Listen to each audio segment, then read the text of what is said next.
ধর্ম, বর্ণ নির্বিশেষে সকলের সমান অধিকার, গরিব ধনী সমান অধিকার।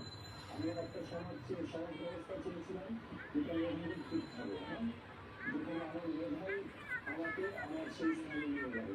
এমন একটি সমাজ চেয়েছিলাম যেখানে দুর্নীতি থাকবে না, দুর্নীতি মুক্ত, অপবিশ্বাস ঘৃণা থাকবে না, ঠিক আছে, যেখানে আমরা কষ্ট করে এগিয়ে যেতে পারবো। দেখেন আমেরিকাতে অনেকে ভিডিও ভিসা নিয়ে যায় না, এখন বন্ধ হয়ে গেছে, এখন বন্ধ হয়ে গেছে, আগে যেত ভিডিও ভিসার কথা হতো হিরো এরিয়াতে, গ্রামগঞ্জের মানুষ কোনোদিন হয়তো ঢাকা শহরে দেখেনি কিন্তু আমেরিকা গিয়েছে। আমেরিকা গিয়ে যেহেতু তার কোনো শিক্ষা দীক্ষা থাকতো না, সে হয়তো সত্যি